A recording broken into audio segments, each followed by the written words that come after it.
युग के दिमाग में उस काले साए का ख्याल आता है और वो हड़बड़ाहट के साथ बोल पड़ता है। वो काला साए किसका है माँ, जो ग्रेवयार्ड कोठी के अंदर है? वो यक्षिणी का ही है ना? तुमने तो उसे देखा था ना? बोलो माँ, वो काला साया कौन है? चित्रा युग के सवालों का कुछ जवाब नहीं देती है, खामोशी के साथ खड़ी रहती है। वो बस एकटक नजर से युग को देखे जा रही थी, कुछ कह नहीं रही थी। ऐसा लग रहा था जैसे वो देखना चाहती थी कि युग के मन में उसके लिए क्या था। जितनी भी भड़ास थी उसके लिए थी, वो युग के मुंह से सारी सुनना चाहती थी। युग चित्रा पर चिढ़ते हुए कहता है, ऐसे चुप खड़े मत रहो माँ, मेरे सवालों का जवाब दो। मैं कुछ पूछ रहा हूँ तुमसे, बताओ मुझे वो काला साया किसका था? वो यक्षिणी ही है ना, जो काले साए के रूप में सबको मार रही है? वो काला साया उसी का एक नया रूप है ना? चित्रा खामोशी के साथ वहां पर खड़ी हुई थी। उसके चेहरे के एक्सप्रेशन को देखकर साफ समझ आ रहा था कि वो युग के किसी भी सवाल का जवाब नहीं देना चाहती थी। कोई चीज थी जो उसे रोके हुए थे। युग गुस्से से अपनी मुट्ठी भींचते हुए चित्रा से कहता है, तुम अभी भी बिल्कुल भी नहीं बदली हो माँ, वैसी की वैसी ही हो। तुम्हारे दिल में मेरे लिए जरा सी भी हमदर्दी नहीं है, वरना मेरे इतने पूछने पर सब कुछ सच सच बता दिया होता तुमने। तुम इतनी खुदगर्ज कैसे हो सकती हो माँ? युग चित्रा पर चीखते हुए कहता है, तुम मेरे सवालों का जवाब क्यों नहीं देती हो माँ? मैं कुछ पूछ रहा हूँ तुमसे, बताओ मुझे। युग ने ये बात इतने कसकर चीख कर बोली थी कि आसपास गूंजने लग गई थी, पर तब भी चित्रा खामोशी रहती है। युग के सवालों का, बातों का उस पर कुछ असर नहीं पड़ रहा था। युग एक लंबी आह भरते हुए अपने दिल पर पत्थर रखते हुए कहता है, तुम मेरे सवालों का जवाब क्यों दोगी माँ? तुम तो अपने उस आशिक के सवाल का जवाब दोगी ना, जिसके साथ तुम भाग गई थी, जिसके लिए तुमने मेरे पापा का साथ छोड़ दिया था, उन्हें धोखा दिया था। पापा कितना प्यार करते थे तुमसे, और तुमने उनके साथ क्या किया? उनकी पीठ पीछे खंजर घोंप दिया। चित्रा बस युग को देखते रहती है, उससे कुछ नहीं कहती है। युग फिर बोल पड़ता है, तुम प्रशांत अंकल के साथ ही भागी थी ना माँ? बहुत अच्छी प्लानिंग बनाई थी तुमने और प्रशांत अंकल ने मिलकर, पर मैं तुम दोनों का पूरा प्लान समझ गया हूँ। मैं जानता हूँ प्रशांत अंकल तुम्हारे साथ भागे थे। यक्षिणी ने कोई उनको शिकार नहीं बनाया था, बस गांव में झूठी अफवाह फैली थी उनकी मौत की। ये सब भी तुमने ही किया था ना माँ? बोलो, ऐसा क्यों किया था तुमने माँ? क्यों किया था? युग के मन में जो आ रहा था वो चित्रा से बोलते जा रहा था। एक बार भी उसकी जुबान हिचकिचा नहीं रही थी, ये सोचकर कि चित्रा पर उसकी बातों का क्या असर पड़ेगा। अपने बेटे के मुंह से उसके लिए ये बातें सुनकर वो अंदर से कितना टूट रही होगी। युग फिर गुस्से के साथ चित्रा से कहता है, कुछ तो बोलो माँ, तुम कुछ बोलती क्यों नहीं हो? मुझे सच सुनना है तुम्हारे मुंह से। काली बारिश के बरसने की रफ्तार तेज हो जाती है, बादल और तेजी के साथ गरजने लगते हैं, साथ में बिजलियां भी कसकर चमकने लग जाती है। ये सब देखकर चित्रा घबराने लग जाती है, उसके चेहरे के एक्सप्रेशन बदलने लग जाते हैं। ऐसा लग रहा था जैसे चित्रा किसी चीज से डर रही हो। वो युग से कुछ बोलने के लिए अपना मुंह खोलने लग जाती है, उसके होंठ हिलने लग जाते हैं। युग लालसा के साथ हड़बड़ाते हुए कहता है, बोलो माँ, बोलो, तुमने ऐसा क्यों किया? कौन है वो काला साया माँ? बोलो, बताओ मुझे। चित्रा अपना सीधा हाथ उठाती है और युग की तरफ इशारा करने लग जाती है। युग अजीब सा मुंह बनाने लग जाता है। उसके बिल्कुल समझ नहीं आ रहा था कि चित्रा उससे क्या कहना चाहती थी। चित्रा अपनी नजरों से इशारा करते हुए युग को पीछे देखने के लिए कहती है। चित्रा को देखकर ऐसा लग रहा था जैसे युग के पीछे कोई है, जिसको देखकर चित्रा इतना घबरा गई थी। युग तुरंत पीछे मुड़ता है। जब वो पीछे मुड़ता है तो देखता है उसके पीछे जो झाड़ियां थी उसमें हलचल बढ़ने लग गई थी। ऐसा लग रहा था जैसे वहां पर कोई है। वो बड़े ही गौर से झाड़ियों की तरफ देख रहा था। झाड़ियों के अंदर हलचल और ज्यादा बढ़ जाती है। युग हैरानी के साथ झाड़ियों की तरफ एकटक नजर से देख ही रहा था कि तभी वो देखता है कि झाड़ियों के अंदर से कोई निकलने लग जाता है। झाड़ियों में कुछ ज्यादा ही अंधेरा था, जिस कारण कुछ समझ नहीं आ रहा था कि वहां पर कौन था, लेकिन इतना साफ समझ आ रहा था कि वहां पर कोई न कोई तो जरूर था। युग हिचकिचाते हुए बड़ी हिम्मत के साथ कहता है, कौन है? कौन है वहां? पर युग की ये बात कहते ही झाड़ियों से निकला शख्स आगे आने लग जाता है। वो युग की तरफ अपने कदम बढ़ाने लग जाता है।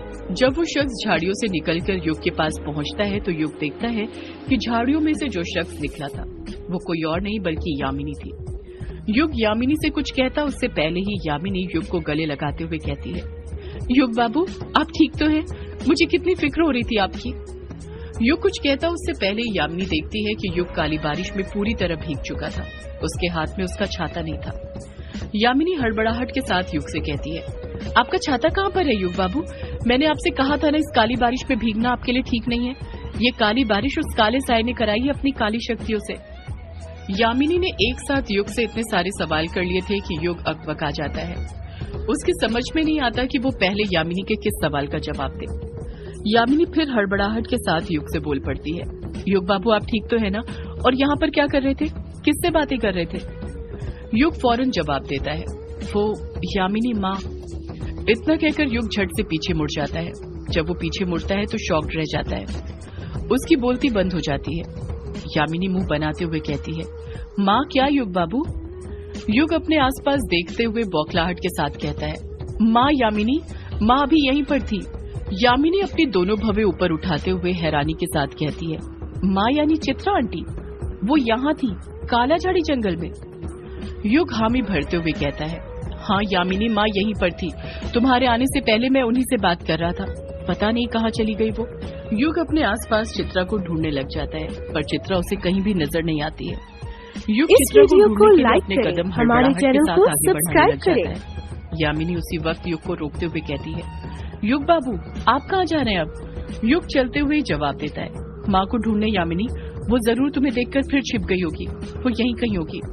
ये सब बोलते हुए युग अपने कदम बढ़ा ही रहा था कि तभी उसके पैर फिर लड़खड़ाने लग जाते हैं और वो गिरने लग जाता है। युग गिरता उससे पहले यामिनी उसे संभाल लेती है और अपने कंधे का सहारा देते हुए कहती है, संभल कर युग बाबू, वरना आप गिर जाएंगे।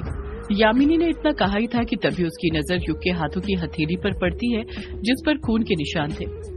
यामिनी घबराते हुए कहती है, युग बाबू आपके हाथ से तो खून निकल रहा है, ये चोट कैसे लगी आपको? युग हड़बड़ाहट के साथ जवाब देता है, माँ को ढूंढते हुए, यामिनी वो यहीं थी, उन्हीं का पीछा करते करते मैं गिर गया था तो मुझे ये चोट लग गई, वो यहीं पर है। इतना कहकर युग चित्रा को फिर ढूंढना शुरू कर देता है। यामिनी युग को बड़े अच्छे से समझाते हुए कहती है, युग बाबू यहाँ पर कोई नहीं है, जरूर आपको कोई वहम हुआ होगा। चित्रा आंटी यहाँ काला झाड़ी जंगल में कैसे हो सकती है? युग अपनी बात पर अड़ते हुए कहता है, मुझे कोई वहम नहीं हुआ है यामिनी, माँ यहीं पर थी, मेरी बात का यकीन करो, मैंने उनसे बात की, वो मुझसे। युग अपनी बात पूरी करता उससे पहले ही यामिनी युग को बीच में टोकते हुए बोल पड़ती है, आपने तो चित्रा आंटी से बात की युग बाबू, पर क्या चित्रा आंटी ने आपसे बात की? क्या कहा उन्होंने आपसे? कुछ बताया आपको? यामिनी के ये बात कहते ही युग एकदम खामोश हो जाता है, कुछ नहीं कहता है। युग के चेहरे के एक्सप्रेशन देखकर यामिनी समझ जाती है कि उसका जवाब क्या था। युग के कहने से पहले ही यामिनी तुरंत बोल पड़ती है, नहीं करी ना चित्रा आंटी ने आपसे बात? वो आपसे बात करेगी भी कैसे? वो यहाँ पर थी ही नहीं, ये सब बस आपका वहम है और कुछ नहीं। आप कल से उनके बारे में ही सोच रहे हैं ना, इसलिए वो आपको नजर आ रही है, वो बस आपके ख्यालों में है, हकीकत में नहीं। युग अपनी ही बात लगाते हुए कहता है, नहीं यामिनी, माँ यहीं पर थी, मेरी बात का यकीन करो, उन्होंने भले ही मुझसे बात न करी हो पर मैंने उनसे जरूर बात करी थी। युग यामिनी को अपने हाथ दिखाते हुए कहता है, मेरे हाथों में ये चोट ऐसे ही नहीं आई है, मैं उन्हीं का पीछा करते करते गिर गया था और मुझे गिरता हुआ देख माँ भागते भागते रुक गई थी। यामिनी फिर युग को समझाने के मकसद से कहती है, युग बाबू कोई नहीं रुका था, मैं कह रही हूँ ना ये सब आपका वहम है और कुछ नहीं, चित्रा आंटी यहाँ पर हो ही नहीं सकती है। युग यामिनी पर चिढ़ते हुए कहता है, यामिनी तुम कभी भी मेरी बातों पर भरोसा क्यों नहीं करती हो, हमेशा मुझसे क्यों झगड़ती रहती हो? यामिनी पलट कर कहती है, मैं झगड़ नहीं रही हूँ युग बाबू, मैं तो बस वही बोल रही हूँ जो सच है। युग अपनी बात पर अडिग रहते हुए कहता है, ये सच नहीं है यामिनी, सच तो ये है कि माँ यहाँ पर थी और वो मुझसे बात करने ही वाली थी पर तुम्हें देखकर चली गई। यामिनी हैरानी के साथ कहती है, युग बाबू ये आप क्यों बोल रहे हैं, आप ही बताइए जरा, चित्रा आंटी मुझे देखकर क्यों चली जाएगी? युग गुस्से के साथ कहता है, अब ये बात तो वही जानती है कि वो तुम्हें देखकर इस तरह कहाँ छुप गई, तुम्हारे सामने क्यों नहीं आई? यामिनी युग को समझाने की कोशिश करते हुए कहती है, युग बाबू चित्रा आंटी तो तब आपके सामने आएंगी ना जब वो होगी, ये सब आपका वहम है और कुछ नहीं। युग और यामिनी के बीच फिर चित्रा को लेकर बहस चलने लग जाती है। युग इस बात पर अड़ा हुआ था कि उसने चित्रा को देखा था और यामिनी इस बात पर अड़ी हुई थी कि ये सब युग का कोई वहम था, चित्रा वहाँ पर थी ही नहीं। युग और चित्रा के बीच बहस चली रही थी कि तभी वहाँ पर युग को ढूंढते हुए कायर और कछुआ पहुंच जाते हैं। जैसे ही कायर की युग और यामिनी पर नजर पड़ती है, वो झट से उन दोनों के बीच चल रही बहस में दखल देते हुए कहता है, अरे तुम दोनों यहाँ पर हो, अच्छा हुआ हमें मिल गए, वरना हमें तो लगा कि हम काला झाड़ी जंगल के अंदर कहीं खो गए हैं और अब सारी रात हमें इस काला झाड़ी जंगल में ही डर कर बितानी पड़ेगी।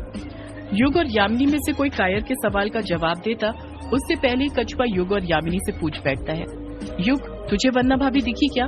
युग खोए हुए अंदाज में कछुए के सवाल का जवाब देते हुए धीरे धीरे कहता है, वंदना भाभी तो नहीं दिखी पर माँ जरूर दिखी। जैसे ही कायर और कछुआ युग की ये बात सुनते हैं, उन दोनों के मुंह खुले के खुले रह जाते हैं।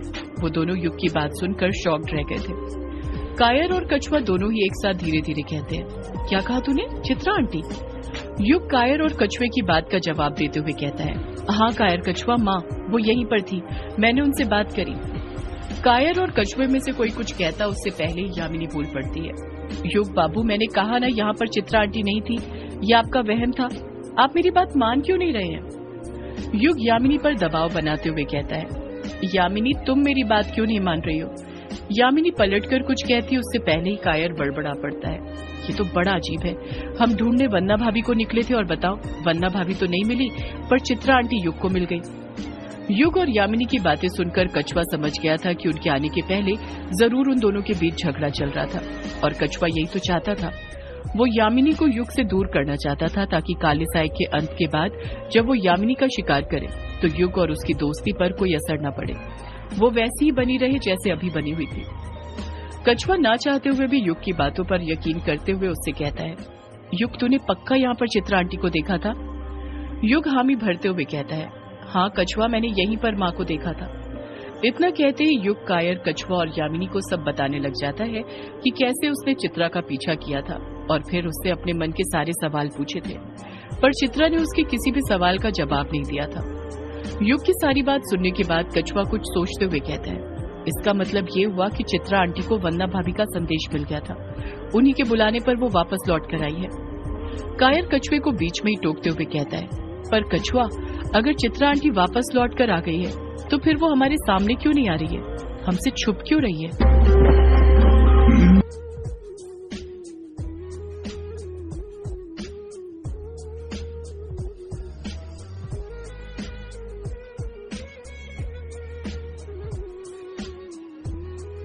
बाबा क्या वो यक्षिणी अभी भी मर्दों को अपनी हवस का शिकार बनाकर और उनका खून पीकर उनको मार देती है? ट्रेन में युग की बात सुनकर बूढ़ा मुस्कुराता है। युग फाइनली 13 साल बाद बंगला मुड़ा गांव में अपने घर ग्रेवयार्ड कोठी जा रहा था, जहां उसके बचपन की उसके पापा की यादें थी। नहीं बिटुआ, यक्षिणी अब शांत हो चुकी है। आज से 13 साल पहले उस ग्रेवयार्ड कोठी में एक लेखक बाबू रहते थे, जिनको उस यक्षिणी ने अपना आखिरी शिकार बनाया था।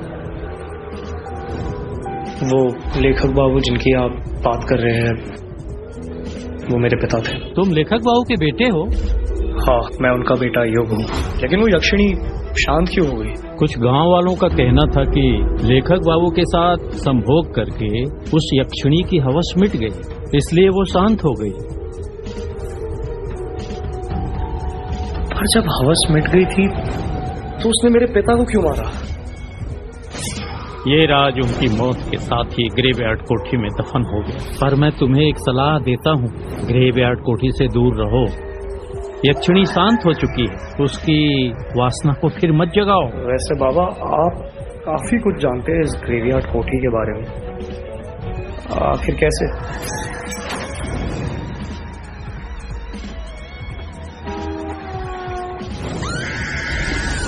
मेरा रिश्ता तुझसे है, ग्रेवयार्ड कोठी से नहीं।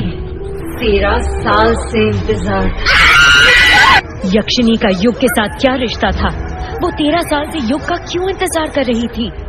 क्यों यक्षिणी मर्दों का शिकार कर उन्हें मार? को लाइक